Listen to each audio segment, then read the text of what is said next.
5 বার যেতে হয়, একবার বলে না যে এই পেপারটা নিয়ে আসো, তারা এটা নিয়ে গেলে ওইটা নিয়ে আসো, এটা নিয়ে আসো, এটা তাদের অসুবিধা হচ্ছে। আর তারা যদি তাবুকে যায় পাসপোর্ট রিনিউয়াল করার জন্য, শুধুমাত্র যে লোকগুলো অপারেশনের সাথে জড়িত তাদের সাথে কিছু আড্ডা মারে এবং খায়, এই করে বা আর সাধারণ পাবলিকের সাথে তাদের কোনো নিয়ে নেই। নাম লিখ করবো 21 বছর এই কনসোলার সাহেব, উনি এখন নাই, চলে গেছে। তো এখন ঘটনা হচ্ছে, সবচেয়ে বড় কথা হচ্ছে প্লিজ আমাদের জন্য একটু আমার যেটা কথা যে আমাদের যে নাগাল ফলার ব্যাপারটা আছে এটা একটু এবং বিচার ব্যাপার এবং ড্রাইভিং যে বিচার ব্যাপার ওইটা করবেন।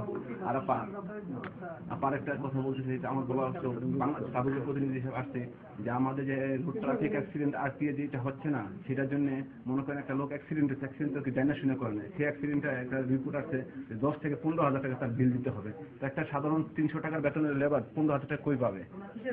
এই ডাক্তারের যে খরচটা, মেডিকেল ট্রিটমেন্টটা, সেটা বিশেষ করে বাংলাদেশের উপরে এটা বেশি। আমি যারা মানুষ যারা না আসেন সাইডে আসেন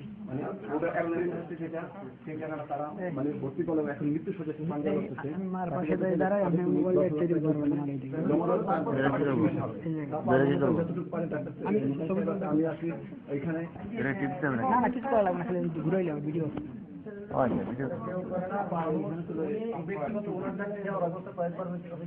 কয়েকবার ওয়ার্নিং পাইছে উনি করতে যায়, আমাদের হেল্প করে অনেকবার ওয়ার্নিং পাইছে। আমরা ব্যক্তিগতভাবে আমার চাকরি যাচ্ছে আমাদের কাছে কেউ আসলে আমরা তখন ওনার কাছে পাঠাই বলে যে নিজের লোক যেটা দেখেন, উনি তখন ওই ওয়ার্নিং পান।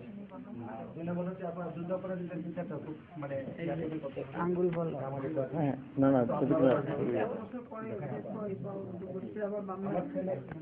করতে গেলাম সেটা কিছু করতে পারলাম না। আমি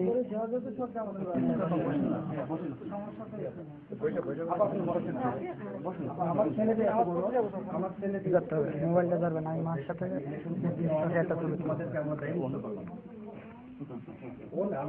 হাতটা আর ঘুরে রাখবেন, খালি বাস হাতে ধরে রাখবেন। কেন বলে যে তোমরা যুদ্ধ অপরাধের বিচারে ব্যাপারটা এতদিন করতে পারো না, আমরা করলাম। এই জায়গায় দাঁড়াইয়ে ছবিটা ওখানে ধরে রাখবেন। আমাদের এরপর আমি এখানে আমি তো আছে আপা আসি তাহলে আমাদের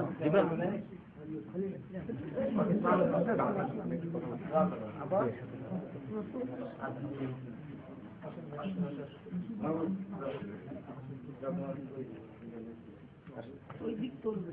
আসলে খুলবে কি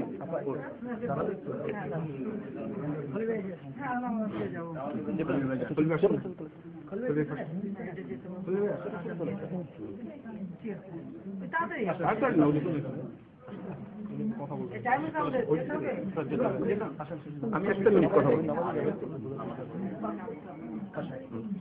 ঠিক আছে আপনাদের